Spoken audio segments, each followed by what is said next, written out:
Assalamualaikum warahmatullahi wabarakatuh. Bagaimana kabar kalian hari ini anak-anak? Mudah-mudahan kalian dalam keadaan baik-baik saja ya. Dan selalu stay at home karena kita sekarang sedang dilanda pandemi di negeri ini. Nah, kalaupun memaksakan harus keluar, maka ibu harapkan kalian tetap menggunakan protokol kesehatan yang ada. Nah, baiklah, dalam kesempatan kali ini ibu akan membahas bab tentang perencanaan, kebutuhan, serta pengadaan sarana dan prasarana. Nah, perencanaan kebutuhan sarana dan prasarana ini dibagi lagi menjadi subpokok pembahasan dan beberapa pokok pembahasan. Nah, perencanaan kebutuhan serta pengadaan sarana dan prasarana ini terbagi menjadi dua subbab. Subbab yang pertama yaitu tentang perencanaan kebutuhan sarana dan prasarana. Nah, subbab yang pertama ini terbagi lagi menjadi 7 pokok pembahasan. Pokok pembahasan yang pertama yaitu tentang karakteristik dari perencanaan kebutuhan sarana dan prasarana. Kemudian pokok pembahasan yang kedua adalah tentang tujuan dan manfaat dari perencanaan kebutuhan sarana dan prasarana. Sementara pokok pembahasan yang ketiga yaitu tentang jenis-jenis analisis perencanaan kebutuhan sarana dan prasarana. Dan pokok pembahasan yang keempat yaitu tentang pengusulan atau penentuan perencanaan kebutuhan sarana dan prasarana. Dan pokok pembahasan yang kelima yaitu membahas tentang unsur-unsur yang terlibat di dalam perencanaan kebutuhan sarana dan prasarana. Sementara pokok pembahasan yang keenam itu membahas tentang syarat-syarat apa saja yang dibutuhkan dalam penyusunan perencanaan kebutuhan sarana dan prasarana. Sementara pokok pembahasan yang terakhir di dalam subbab yang pertama ini yaitu tentang prosedur perencanaan kebutuhan sarana dan prasarana. Nah, subpokok pembahasan yang kedua yaitu membahas tentang pengadaan sarana dan prasarana. Nah, subbab yang kedua ini terbagi lagi menjadi 3 pokok pembahasan. Pokok pembahasan yang pertama itu membahas tentang pengertian, tujuan, dan langkah-langkah apa saja yang harus dilaksanakan di dalam pengadaan sarana dan prasarana. Nah, kemudian pokok pembahasan yang kedua membahas tentang fungsi seksi perbekalan di dalam pengadaan sarana dan prasarana. Sementara pokok pembahasan yang ketiga itu membahas tentang asas dan prosedur yang harus dilaksanakan di dalam pengadaan sarana dan prasarana. Nah, pada pertemuan kali ini yang akan Ibu bahas adalah subpokok pembahasan yang pertama yaitu tentang perencanaan kebutuhan sarana dan prasarana yang terbagi menjadi 7 pokok pembahasan. Nah, untuk subbab yang kedua tentang pengadaan sarana dan prasarana akan Ibu bahas di pertemuan selanjutnya. Baik, kita langsung saja ke pokok pembahasan yang pertama di dalam perencanaan kebutuhan sarana dan prasarana. Nah, pokok pembahasan yang pertama yaitu tentang karakteristik dari perencanaan kebutuhan sarana dan prasarana. Seperti apa sih karakteristiknya di dalam perencanaan kebutuhan sarana dan prasarana? Nah, adapun yang harus dilaksanakan di dalam karakteristik perencanaan kebutuhan sarana dan prasarana ini, dia harus dilaksanakannya secara sistematis, rinci, dan teliti yang harus disesuaikan dengan kondisi organisasinya. Jadi harus dilihat dulu kondisi organisasinya seperti apa dan kita harus menyusunnya secara sistematis, rinci, dan juga teliti.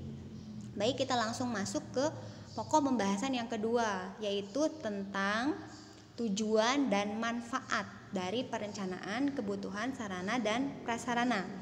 Adapun tujuannya dari perencanaan kebutuhan sarana dan prasarana ini yaitu untuk menghindari terjadinya kesalahan dan kegagalan yang tidak diinginkan dan untuk meningkatkan efektivitas dan efisiensi dalam pelaksanaan kegiatan.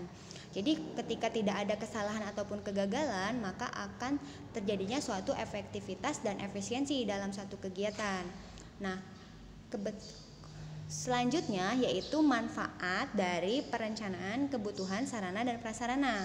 Manfaat yang pertama yaitu membantu dalam menentukan tujuan. Setelah tujuan ditentukan, maka menetapkan langkah-langkah apa saja yang akan diambil untuk mencapai tujuan yang sudah ditentukan. Nah, kemudian adapun manfaat yang berikutnya yaitu menghilangkan ketidakpastian sebagai pedoman dalam melakukan pengawasan dan agar kegiatan berjalan efektif dan efisien. Itu tujuan dan manfaat dari perencanaan kebutuhan sarana dan prasarana. Kemudian pokok pembahasan yang ketiga yaitu membahas tentang jenis-jenis analisis perencanaan kebutuhan sarana dan prasarana. Dalam merencanakan pemenuhan kebutuhan sarana dan prasarana itu perlu melaksanakan suatu analisis kebutuhan. Nah, adapun analisis kebutuhan perlengkapan sarana dan prasarana itu terbagi menjadi dua. Yang pertama yaitu analisis kebutuhan kualitatif. Apa yang dimaksud dengan analisis kebutuhan kualitatif? Analisis kebutuhan kualitatif ini yaitu usaha mengelompokkan tentang jenis kegiatan dalam suatu organisasi seperti tipenya, ukuran, mutu, dan harga. Nah, data yang dikumpulkan adalah perlengkapan apa saja yang telah ada, bagaimana kondisinya, dan fasilitas lain yang berhubungan. Nah, adapun analisis yang kedua yaitu analisis kebutuhan kuantitatif. Apa yang dimaksud dengan analisis kebutuhan kuantitatif? Analisis kebutuhan kuantitatif yaitu meneliti frekuensi kegiatan. Jadi berapa jumlah perlengkapan serta bagaimana penggunaannya. Nah, dapat disimpulkan di sini bahwa analisis kebutuhan kualitatif itu mencakup sarana dan prasarana tapi berdasarkan tipe, ukuran, mutu, dan harga dari sarana prasarana tersebut. Sementara analisis kuantitatif itu menghitung jumlah dari sarana dan prasarana. Nah, kemudian kita masuk ke pokok pembahasan yang keempat. Nah, pokok pembahasan yang keempat ini yaitu tentang pengusulan atau penentuan perencanaan kebutuhan sarana dan prasarana. Nah, pengusulan atau penentuan kebutuhan biasanya kita harus melakukan analisis kebutuhan, analisis anggaran, dan penyeleksian sarana dan prasarana sebelum mengadakan alat-alat tertentu. Nah, prosedurnya biasanya pengusulan dan penentuan ini dibagi lagi menjadi kepentingannya. Yang pertama, ada perencanaan pengadaan barang bergerak. Nah, barang bergerak ini bukan berarti barangnya bisa bergerak sendiri, tapi maksud barang bergerak di sini adalah barang yang dapat dipindahkan. Nah, seperti meja, kursi, intinya yang dapat kalian pindahkan. Nah, barang bergerak berdasarkan kualifikasinya itu terbagi lagi menjadi dua kualifikasi. Yang pertama, ada barang habis pakai. Nah, barang habis pakai ini maksudnya adalah barang yang satu kali pemakaian, jadi tidak bisa dipakai secara berulang-ulang. Contohnya seperti kertas, tinta, dan yang lainnya. Nah, adapun prosedur yang harus direncanakan di dalam pengadaan barang habis pakai itu, yang pertama yaitu menyusun daftar perlengkapannya. Kemudian yang kedua memperkirakan biaya untuk pengadaan barang, dan yang ketiga menyusun rencana pengadaannya. Jadi yang pertama menyusun daftar perlengkapan yang akan diperlukan, yang kedua memperkirakan biayanya, kemudian yang ketiga menyusun rencana pengadaan barangnya. Nah, kualifikasi yang kedua yaitu barang yang tak habis pakai. Barang tak habis pakai ini maksudnya adalah barang yang dapat digunakan berulang-ulang. Contohnya seperti gunting, perforator, dan lain-lainnya. Jadi tidak satu kali pemakaian. Nah, dalam mengadakan barang tak habis pakai ini ada 3 juga yang harus dilaksanakan. Yang pertama, menganalisis dan menyusun keperluan sesuai dengan rencana, kemudian memperkirakan biaya, dan yang terakhir menetapkan skala prioritas. Jadi yang pertama menganalisis dan menyusun dulu keperluan barang yang kita butuhkan. Yang kedua memperkirakan biayanya berapa. Kemudian yang terakhir baru menetapkan skala prioritas. Maksud dari skala prioritas ini adalah menyusun daftar barang yang dari yang penting sampai yang belum terlalu penting untuk diadakan. Nah, kemudian ada lagi yang kedua tentang penentuan kebutuhan barang yang tidak bergerak. Nah, Pada dasarnya semua barang tidak bergerak, tapi maksud dari barang tidak bergerak ini adalah barang yang tidak dapat dipindahkan. Contohnya adalah gedung, tanah, ataupun bangunan yang lainnya. Nah, itu kan tidak bisa kalian pindahkan. Nah, adapun dalam pengadaannya, rencana dan pengadaannya, biasanya yang pertama kita mengadakan survei terlebih dahulu. Setelah mengadakan survei, kita harus menghitung luas bangunan yang akan disesuaikan dengan lahan yang sudah kita survei. Kemudian yang ketiga, menyusun rencana anggaran biayanya berapa. Kemudian yang berikutnya, menyusun tahapan rencana anggaran yang disesuaikan dengan rencana teknisnya. Kemudian yang kelima, perhitungan kebutuhan ruang. Dan yang terakhir, menghitung kebutuhan ruang kerja yang harus diperhatikan sebagai tambahan karyawan ke depannya. Nah, itu pokok pembahasan yang keempat. Nah, sekarang kita masuk ke pokok pembahasan yang kelima. Di dalam perencanaan kebutuhan sarana prasarana, pokok pembahasan yang kelima ini membahas tentang unsur-unsur yang terlibat di dalam perencanaan kebutuhan sarana dan prasarana. Kira-kira unsur yang terlibat ini siapa saja? Oke, yang pertama ada kepala divisi. Yang kedua ada kepala unit. Yang ketiga kepala TU. Yang keempat ada bendahara, dan yang terakhir ada urusan perlengkapan. Di sini ada dan lain-lain, misalkan ada urusan gudang ataupun yang berkaitan dengan pengadaan sarana prasarana tersebut.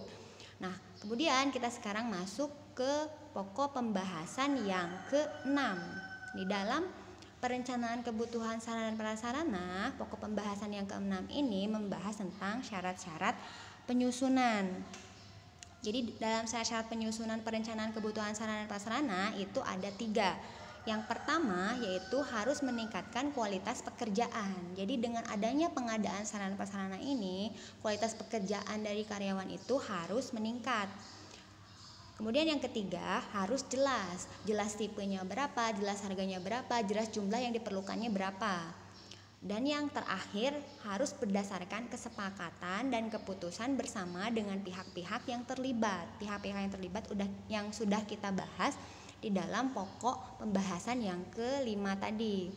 Nah, adapun pokok pembahasan yang terakhir di dalam perencanaan kebutuhan sarana dan prasarana yaitu tentang prosedur dari perencanaan kebutuhan sarana dan prasarana tersebut. Nah, prosedur ini terbagi menjadi 2 pembahasan lagi. Yang pertama ada tahapan perencanaan sarana prasarana. Di dalam tahapan perencanaan itu ada yang dimaksud dengan identifikasi dan menganalisis. Jadi kita harus mengidentifikasi dulu dan menganalisis kira-kira sarana dan prasarana apa saja yang kita perlukan. Setelah diidentifikasi dan dianalisis, langkah berikutnya adalah inventarisasi. Maksud dari inventarisasi ini adalah mendaftar atau mencatat secara keseluruhan barang, sarana ataupun prasarana yang sudah dimiliki oleh perusahaan ataupun instansi. Jadi dicatat secara keseluruhan. Kemudian yang ketiga yaitu mengadakan seleksi. Maksudnya adalah diadakan seleksi berdasarkan skala prioritas. Jadi mana dulu yang lebih penting baru kita beli. Jika tidak terlalu penting maka akan dibeli di anggaran selanjutnya.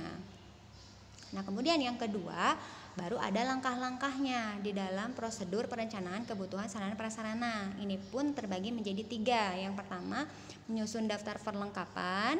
Yang kedua, menyusun perkiraan biaya. Dan yang terakhir, baru menyusun rencana pengadaan barangnya. Nah, sekian materi hari ini, yaitu tentang perencanaan kebutuhan sarana dan prasarana.